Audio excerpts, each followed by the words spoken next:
क्या भारत में भी तख्ता पलट होने वाला है? क्या भारत की सरकार को उखाड़ फेंकने वाला है जेन ज़ी? क्या भारत में भी नेपाल की तरह भ्रष्ट सरकार के खिलाफ सड़कों पर उतरेगा जेन ज़ी? ये सवाल इस समय देश में सबसे बड़ा सवाल हो गया है, क्योंकि ये सवाल सबसे बड़ा इसलिए हुआ है क्योंकि देश के विपक्ष के नेता राहुल गांधी ने एक ट्वीट किया है और जिसके बाद बड़ी बहस इस देश में छिड़ गई है। आप लोग जानते हैं कि बीते दिनों नेपाल में क्या हुआ। केपी शर्मा ओली ने इस्तीफा दे दिया, उनकी सरकार का तख्ता पलट हो गया और वहां पर नई एंट्रिम मुख्यमंत्री बन गई सुशीला कुर्की। और उसके पीछे थे वहां के जेन ज़ी, वो लोग जो दिन भर इंटरनेट चलाते हैं, वो लोग जो दिन भर रील बनाते हैं, वो लोग जो इंटरनेट स्क्रॉल करते हैं, जिनको हमारे देश में निकम्मे, नाकारा, निखट्टू कहा जाता है। अब उनसे उम्मीद लगाई जा रही है कि वो देश में कुछ बड़ा करने वाले हैं। क्या है पूरी खबर जानने के लिए बने रहिए हमारे साथ। साथ ही साथ हम बात करेंगे क्या चुनाव आयोग पर बड़ा एक्शन सुप्रीम कोर्ट लेने जा रहा है। लेकिन उससे पहले आप लोगों से दरख्वास्त है, अगर आप पहली बार हमारे चैनल पर आए हैं तो चैनल को सब्सक्राइब कर दीजिए, बेल आइकन दबा दीजिए। दोस्तों, जैसे कि आप जानते हैं कि कल राहुल गांधी ने एक प्रेस कॉन्फ्रेंस की और प्रेस कॉन्फ्रेंस में सबको हिलाकर रख दिया। प्रेस कॉन्फ्रेंस में राहुल गांधी ने दावा किया कि बीजेपी जो है वो विपक्ष के वोटों को कटवा रही है और इसमें बड़ी संख्या में दलित, पिछड़े, अल्पसंख्यक लोगों के वोटों को कटवाया जा रहा है। राहुल गांधी ने कर्नाटक की अलंद विधानसभा के बारे में एक डाटा रखा जिसमें बताया गया कि 6000 वोट कटवा दिए गए थे। वहां पर कांग्रेस के लोगों को पता लगा, कांग्रेस के लोगों ने उस पर कार्रवाई की, एफआईआर दर्ज हुई और अब कर्नाटक की सीआईडी जो है वो डिटेल्स मांग रही है चुनाव आयोग से, वो फोन नंबर मांग रही है, वो आईपी एड्रेस मांग रही है जहां से इन वोटर को डिलीट कराने का फॉर्म ऑनलाइन भरा गया था। लेकिन चुनाव आयोग दे नहीं रहा है। चुनाव आयोग डर रहा है क्योंकि चुनाव आयोग भाजपा के साथ मिलकर वोट काटने की साजिश में जुड़ा है और लोकतंत्र की हत्या कर रहा है।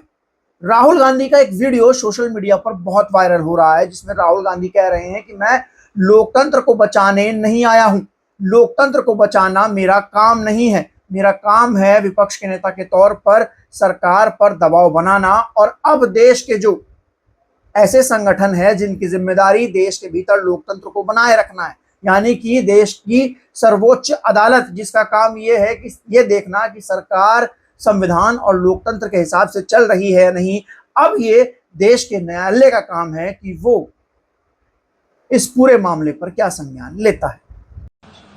मेरा काम हिंदुस्तान के लोकतंत्र को बचाने का नहीं है, मैं वो काम कर रहा हूं, इस स्टेज पे मैं वो काम कर रहा हूं। तो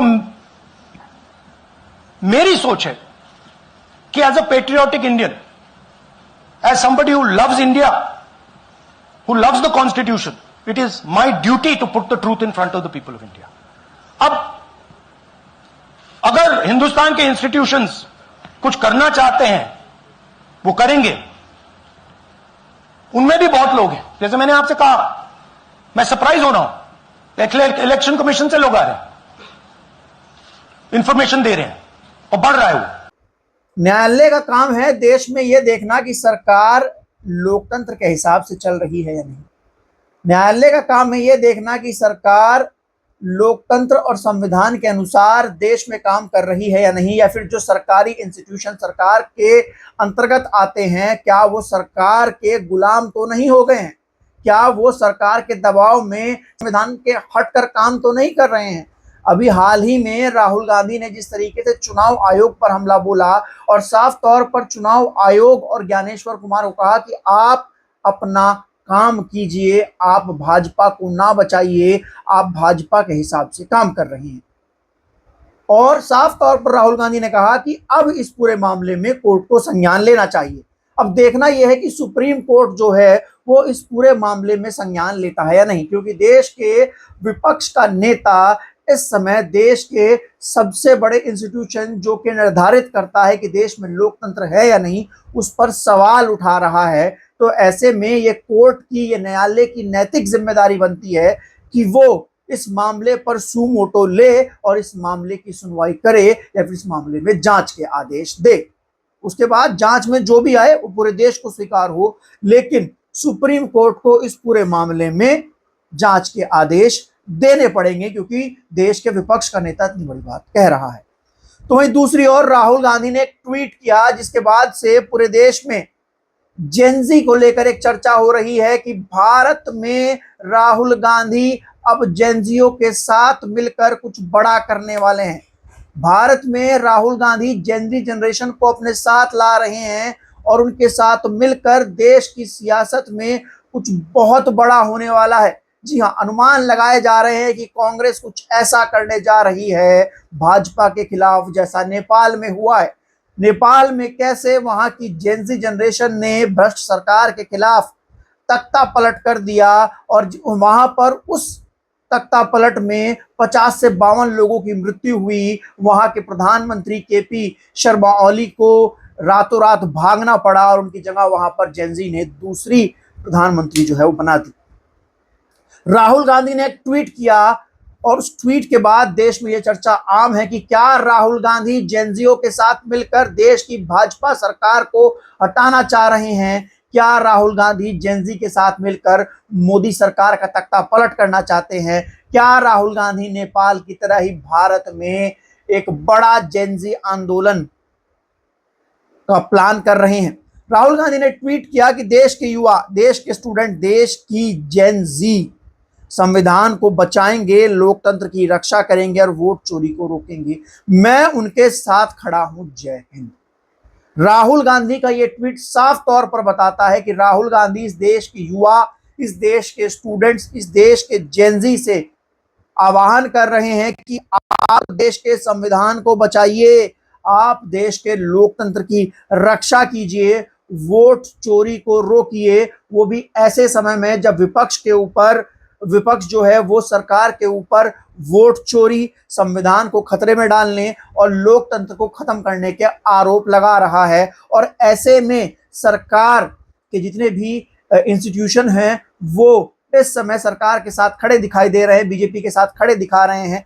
चुनाव आयोग हो या फिर ईडी हो या फिर सीबीआई हो, सब लोग इस समय सरकार के पपेट बनकर काम कर रहे हैं। विपक्ष पिछले 2 महीने से 3 महीने से चुनाव आयोग को कह रहा है कि जांच कराओ, वोट चोरी की जांच कराओ और ये जो ईवीएम है उसकी जांच कराओ, इलेक्शन प्रक्रिया की जांच कराओ। लेकिन चुनाव आयोग जांच कराने को तैयार नहीं है, उल्टा हलफनामा मांग रहा है। बड़ा सवाल यह है कि आखिर चुनाव आयोग जांच कराने से डर क्यों रहा है? बड़ा सवाल यह है कि चुनाव आयोग कर्नाटक में सीआईडी को वो प्रूफ क्यों नहीं दे रहा है जो वहां की सीआईडी मांग रही है। वो आईपी एड्रेस जिनसे वोट डिलीट कराए गए, उन फोन नंबर की डिटेल्स, वो सीसीटीवी फुटेज, इलेक्ट्रॉनिक्स फॉर्म में वोटर का डाटा क्यों नहीं दे रहा है चुनाव आयोग? जब चुनाव आयोग पूरी कहता है कि वह पूरी तरीके से पारदर्शी है, वह पूरी तरीके से न्यूट्रल है, तो फिर वो विपक्ष को इलेक्ट्रॉनिक्स फॉर्म में डाटा क्यों नहीं प्रोवाइड कराता है? वो हार्ड कॉपी क्यों प्रोवाइड करा रहा है? वो क्यों चाह रहा है कि चुनाव, तो विपक्ष जो है वो सालों साल इसी में उलझा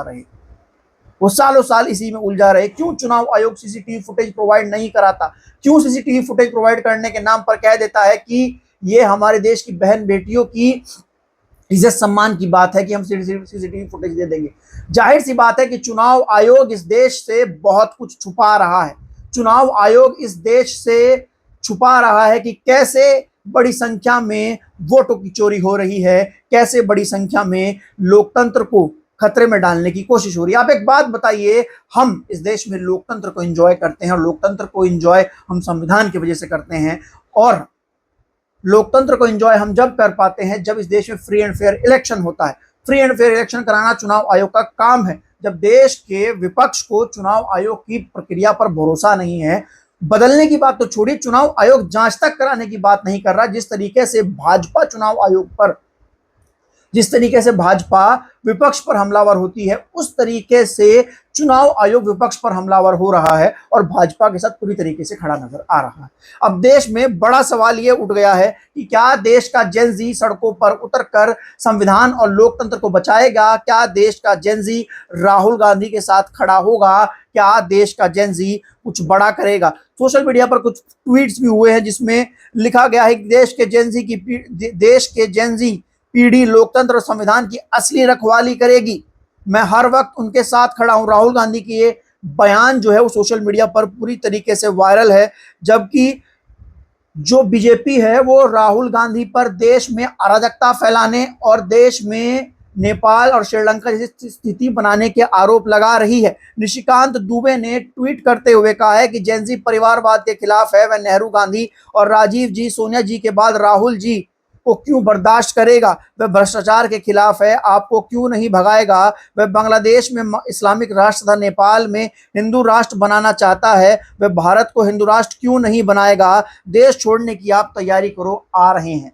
भाजपा ने भी दावा ठोक दिया है कि जेन जी उनके साथ खड़ा है और जब जेन जी नेपाल में इस्लामिक राष्ट्र बना सकता है तो जेन जी भारत में हिंदू राष्ट्र क्यों नहीं बनाएगा? जी हां, भाजपा की ओर से भी जेन जी को उकसाया जा रहा है कि देश में हिंदू राष्ट्र बनाया जाए। जी हां, निशिकांत दुबे का ये ट्वीट है। मैं आपको बता दूं कि राहुल गांधी जेन जी को उकसा रहे हैं कि जेन जी सड़कों पर उतरे, लोकतंत्र को बचाए, संविधान को बचाए, चुनावी प्रक्रिया को पारदर्शी बनाए और चुनाव आयोग के खिलाफ बड़ा मोर्चा खोल दे। राहुल गांधी ने कहा मैं उनके साथ खड़ा हूं। तो वहीं निशिकांत दुबे भी कह रहे हैं कि जो जेन जी है वो परिवारवाद के खिलाफ है, वो नेहरू के खिलाफ है, वो सोनिया के खिलाफ है, वो इंदिरा गांधी के खिलाफ है, वो राहुल गांधी के खिलाफ है और वो परिवारवाद के खिलाफ है। जब वो बांग्लादेश में इस्लामिक राष्ट्र बना सकता है, जब वो नेपाल में हिंदू राष्ट्र बना सकता है, तो वो देश में हिंदू राष्ट्र क्यों नहीं बना सकता? अब देखना यह है कि इस देश का जेन जी किस तरफ जा रहा है। क्या वो लोकतंत्र और संविधान की रक्षा करेगा या फिर वो बीजेपी के अनुसार हिंदू राष्ट्र को बनाएगा? बड़ा सवाल ये है। आपको इस पूरे मामले में क्या लगता है कि क्या भारत में भी कोई बड़ा जेन जी आंदोलन होने जा रहा है? क्या भारत में भी बड़ा तख्ता पलट होने जा रहा है? क्या जेन जी राहुल गांधी के साथ जाएंगे, लोकतंत्र को बचाएंगे? क्या जेन जी निशिकांत दुबे या बीजेपी के साथ जाएंगे और वो हिंदू राष्ट्र को बनाएंगे? ये बड़ा सवाल है। आपको क्या लगता है? आप लोग अपनी राय कमेंट सेक्शन में दर्ज करा सकते हैं। तब तक के लिए हम चलते हैं, फिर मिलेंगे दूसरी वीडियो में। धन्यवाद, नमस्कार। लेकिन आप लोगों से दरख्वास्त है कि चैनल को सब्सक्राइब कर बेल आइकन जरूर दबा दीजिए। तब तक के लिए चलते हैं, धन्यवाद, नमस्कार।